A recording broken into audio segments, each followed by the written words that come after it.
Bueno, mi nombre es Elio Sartú, abogado de la Universidad de la República, laboralista. En la facultad también doy clase, grado 5, Derecho del Trabajo. Y bueno, quiero aclarar que renuncié cuando la dictadura, ¿no, verdad? En la dictadura no desempeñé funciones porque me parecía que era una actitud de repudio necesario. Además,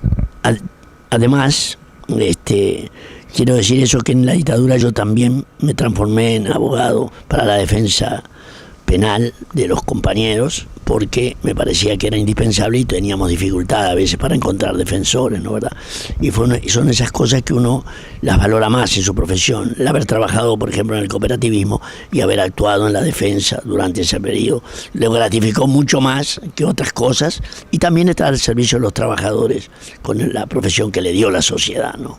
Puedo decir que yo integré, junto con el Partido Socialista de aquel momento, y Vivian Trías y Cardoso al frente de los mismos, el diputado Enrique Erro y el sectores cristianos, y yo como secretario de Nuevas Bases, integramos un núcleo que se llamó Unión Popular, que prácticamente lo que trataba de lograr era una unidad entre las fuerzas de la izquierda y sectores de los partidos tradicionales que se retiran de los partidos tradicionales para integrar lo que sería después el Frente Amplio.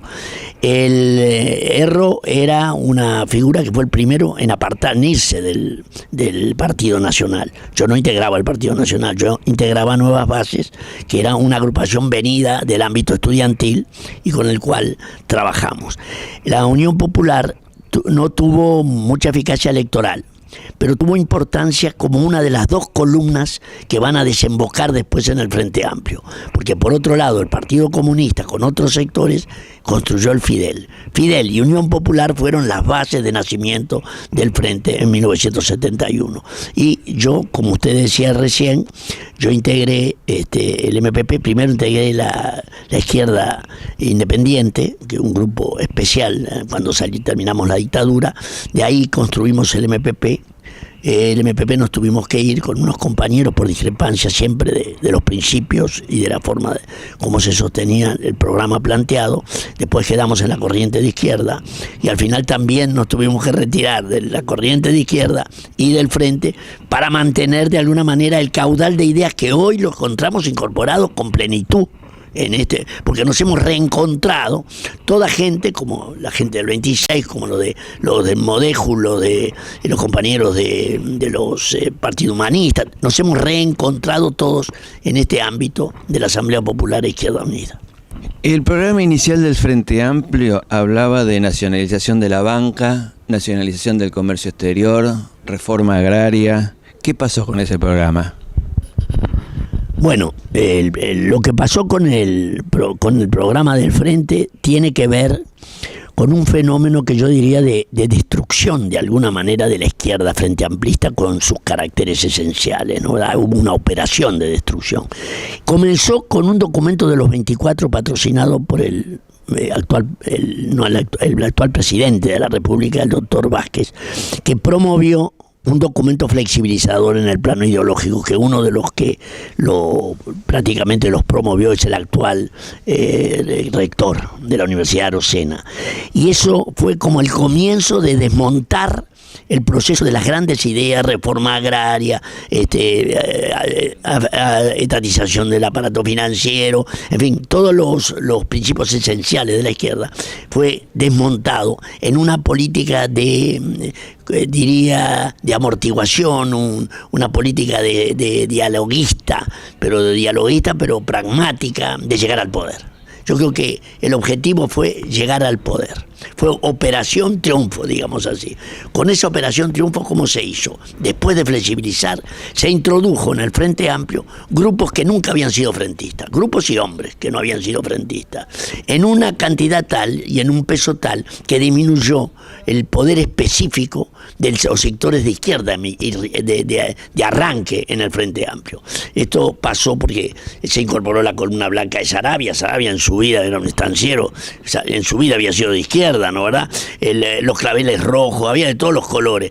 Se incorporó el Encuentro Progresista de Ning, que después fue vicepresidente, que tampoco nunca fueron de izquierda. Entonces, a veces la gente tiene que reconocer que hay una deformación ideológica y además una introducción de gente que no era de izquierda y que se incorporó. El ministro de Industria, el señor Lepra, nunca había sido de izquierda, ¿no, verdad? Había dejado de ser gerente de la Texaco y cuando se fue vendió 24 estaciones al gobierno y ahora está de embajador en Francia, porque es amigo del presidente, creo. Entonces, este es más o menos el aspecto, digamos, diría yo, de cómo se fue destruyendo esos contenidos ideológicos por toda esta operación, ¿no, verdad? En la que al final, ¿no, verdad?, desembocamos en una conducta que en estos 5 años todo lo que se hizo también sin participación, porque para poder defender un pensamiento único y acometer todas esas tareas que negaban los principios, era necesario evitar las divergencias, porque antes el Frente había tenido un reguero de comité de bases espontáneos donde había una verdadera escuela política, a veces con grandes luchas, grandes discusiones, pero en forma muy positiva, porque esa consulta corregía a los dirigentes. Entonces, eso prácticamente se cerraron los comités de base. Entonces integró esta operación. Por eso hay que explicarlo así, no fue casual, fue un objetivo de llegar al poder para conquistar los sectores de derecha y sectores medios, cambiar la ideología que había, lo cual evidentemente era una ansia de poder, ¿no, verdad?, pero no realmente de un poder para hacer, porque en estos 5 años todo lo que se hizo fue violatorio. 2 meses después de haber asumido el poder en marzo del 2005, el gobierno aprueba la carta de intención del 24 de mayo, en la cual prácticamente todos los que habíamos estado hablando en 100 tribunas de ruptura con el Fondo Monetario, aparecieron todos accediendo al cambio, ¿no, verdad? O sea, a aceptar el dominio del imperialismo y sobre todo el tema del predominio del FMI y de la banca internacional, que nos impuso cosas sumamente graves. No sé si da el tiempo para aclarar, pero aunque sea nombrarlas.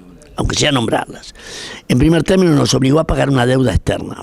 Esa deuda externa, la que se había generado en la dictadura, que deben llegar a 8.000 millones de dólares, casi la mitad de lo que tenemos ahora de deuda externa. Quiero aclarar con esto que el ministro Astori decían que nos había liberado del Fondo Monetario. ¿Qué nos van a liberar si tenemos 18.000 millones?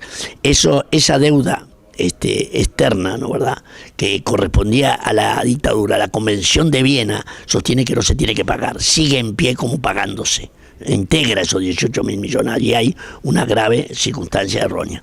En segundo término, se nos impuso un plan de asistencialismo, el PANES, que es sustituir el salario seguro y cierto y suficiente y el empleo permanente, sustituirlo por la dádiva que se da. Que yo admito la posibilidad de dar un asistencialismo en casos puntuales, graves, pero no establecerlo como un régimen. Está previsto en la carta de intención, ¿no, verdad? Es un fenómeno de sustitución de objetivos de justicia social cambiados por la vía de la dádiva o de alguna manera una especie de limosna pública. Nos imponían las asociaciones que llevaron a privatizaciones como la de Pluna, además, prácticamente el desarrollo de la libertad de comercio con la máxima amplitud para la penetración de todo el empresismo y todos los capitales en los países, en nuestro país. Derechos humanos.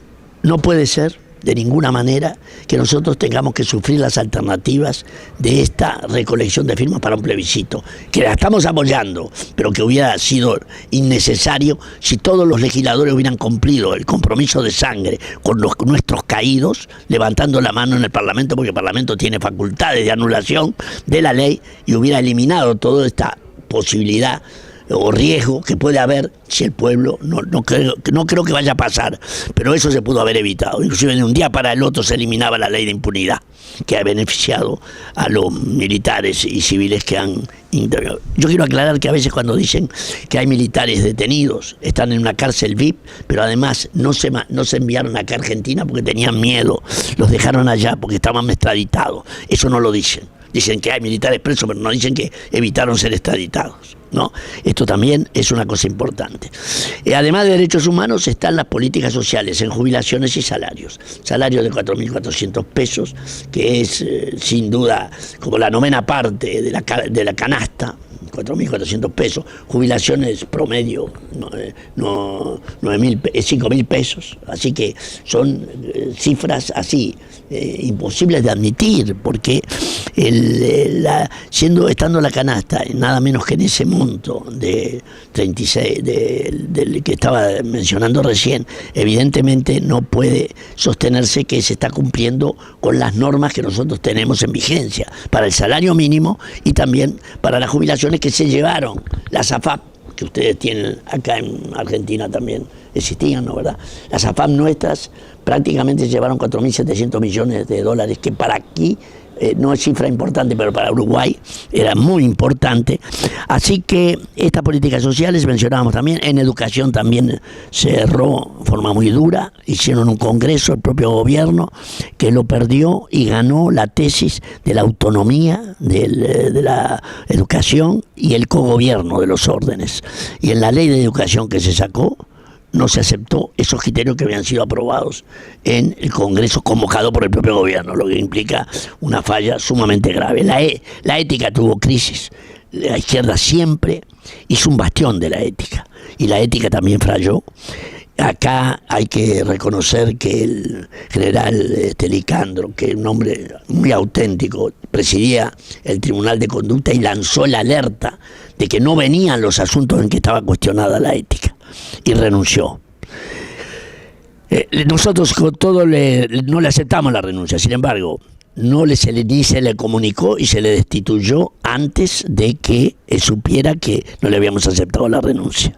Y se operaron casos graves, como los 14 millones de dólares de casinos, el tema de Satenil en Maldonado, varias situaciones que han sido claras de que la ética estaba en crisis. Esto era muy importante también. Y por último, decir que en la parte de la tierra y de la propiedad social de la tierra y de la reforma agraria, estando el ministerio a cargo del actual candidato del Frente Amplio, Mujica, en el ministerio, no se hizo absolutamente nada, ni se ensayó. Y yo digo esto, algunos dicen, bueno, pero no se puede hacer todo, la idea de la gradualidad, y se hace lo posible. No. Si hubieran intentado hacer las cosas que estamos diciendo sobre estos temas, nos hubieran tenido siempre apoyándolos, ¿no? Estaríamos en la Plaza de la Independencia aprobando la ruptura con el Fondo Monetario Internacional, que podría ser porque ese fenómeno que yo decía del monto de la deuda externa tiene una parte muy importante esa de la dictadura, que si se hubiera buscado respaldo popular, que es el que tiene el periodo de la dictadura, hubiera permitido perfectamente enfrentar esa situación con solvencia para evitar esa carga, ¿no, verdad? ¿Usted cree que el pueblo uruguayo, después de haber esperado 33 años un gobierno del Frente Amplio, está desilusionado, está conforme con el gobierno del Frente Amplio? Yo creo que hay una gran desasosiego en el frente, una gran frustración, mucha gente no sabe qué hacer, la ata la emoción, pero tiene raciocinio para darse cuenta de eso. Entonces yo lo que le digo es esto a la gente tiene que pensar que en el frente no se puede hacer nada porque se suprimió totalmente la participación, no existe participación, ¿no? Todos los actos que se cumplieron, ¿no? Del agua, en las pasteras, tratado de inversiones, el TIFA, todos esos actos en realidad se hicieron sin ninguna consulta. Entonces no hay espacios donde luchar. Bueno, yo quiero decir que si yo estuve en todas las listas es por una fraternidad de los compañeros, por la larga trayectoria que tuve, no porque ni yo lo haya pretendido ni de alguna manera sea imprescindible, pero sí era imprescindible una idea de pluralismo. porque esto es una etapa. Nosotros no terminamos con esto, empezamos con la elección. Esto es muy importante, porque queremos reconstruir una izquierda, porque un país no vive si no tiene una izquierda que marque un horizonte, ¿no, verdad?, de utopía, de cambio, de profundización. Entonces nosotros estamos haciendo esta primera etapa, necesitamos que nos den fuerzas parlamentarias, porque el Parlamento estuvo mudo y sordo. Tuvo que intervenir y no intervino. La oposición no se opuso y el Parlamento cayó. Y el Poder Único desarrolló esta política que era cambiar las bases esenciales de nuestro Frente Amplio.